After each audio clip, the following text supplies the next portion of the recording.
Hi guys, welcome back to my channel. मैं सुजाता जौहरी आप लोगों का अपने यूट्यूब चैनल पर स्वागत करती हूँ। तो प्लीज़ आप लोग मेरे चैनल को लाइक एवं सब्सक्राइब कर दीजिएगा, बेल आइकन बटन पे प्रेस कर दीजिएगा और कर दीजिएगा ताकि मेरा नोटिफिकेशन आप लोगों तक सबसे पहले पहुँच सके। तो आइए आज हम जानते हैं कि वैकुंठ चतुर्दशी के दिन हमें सरल विधि से पूजा कैसे करनी है।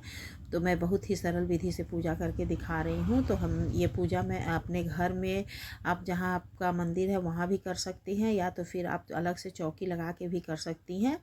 जैसे आपकी सुविधा हो उस तरह से आप पूजा कर सकती हैं। तो आइए पूजा करते हैं। पूजा करने से पहले हमें 14 दीपक देखिए तैयार करके रखना है और भगवान के लिए भोग प्रसाद 14 दीपक वैकुंठ चतुर्दशी के दिन हमें 14 दीपक जलाना होता है।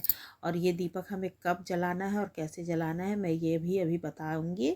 तो आप लोग मेरे चैनल पे लास्ट तक बने रहिएगा। देखिए इस तरह से पूजा हमें करना है। सबसे पहले हमें भगवान को स्नान कराना है। तो स्नान कराने के लिए देखिए गणपति महाराज जी हमारे शिव परिवार में ही है, इसलिए मैं वहीं पे गणेश जी का सबसे पहले पूजन कर दूंगी।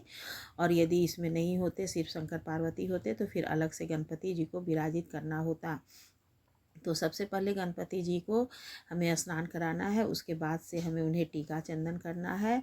तो गणपति जी को और फिर भोलेनाथ को और विष्णु भगवान को सभी को हमें चंदन लगा देना है। इस तरह से चंदन लगाने के बाद से हमें हाथ को धुल लेना है और हाथ को धुल कर पोंछना। चंदन लगाने के बाद से या तो फिर दीपक जलाने के बाद हाथ जरूर धुलना चाहिए। उसके बाद से सिंदूर हमें गणेश जी को, क्योंकि गणेश जी को सिंदूर सर्वप्रिय है, और फिर हमें माता पार्वती को इस तरह से सिंदूर लगाना है।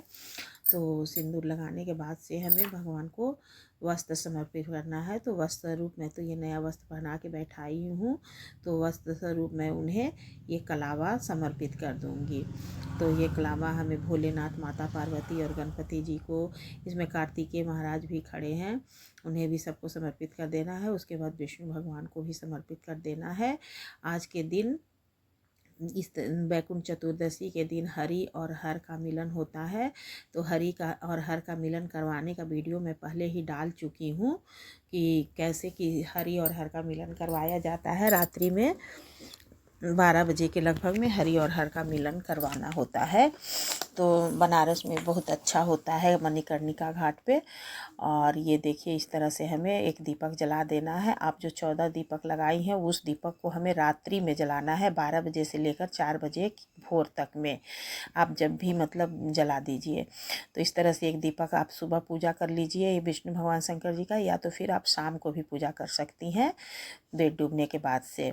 तो इस तरह से हमें पूजा कर लेना है। फिर हमें कुछ भोग प्रसाद चढ़ा ले, जैसे आप सरल विधि से डेली पूजा भगवान लोग का करती है उसी तरह से करना है। और प्रसाद भी यदि आपके पास फल फ्रूट है तो चढ़ा दीजिए, नहीं तो आप गुड़ का भी भोग लगा दीजिए। और इस तरह से हमें पूजा कर देना है, भगवान को भोग लगा देना है। उसके बाद से आचमनी कर देना है। और फिर जो 14 दीपक हम बनाए हैं उसे हमें एक जगह ही नहीं जलाना है, उसे हमें घर के मुख्य दरवाजे पे, फिर घर में, और जहाँ पानी का मटका होता है वहाँ, फिर मंदिर में जितने देवी देवता हैं उन लोग के आगे, और 4-5 दीपक हमें यहाँ भी जला देना है। तो इस तरह से हमें वैकुंठ चतुर्दशी की पूजा करनी होती है। तो प्लीज़ मेरे चैनल, अगर आप लोग को मेरा वीडियो अगर ज़रा सा भी अच्छा लगा होगा तो प्लीज़ लाइक एवं कमेंट कर दीजिएगा और शेयर कर दीजिएगा। बेल आइकन बटन पर प्रेस कर दीजिएगा ताकि मेरा नोटिफिकेशन आप लोगों तक पहुँच सके। और कॉमेंट बॉक्स में श्री राधे राधे ज़रूर से लिखिएगा।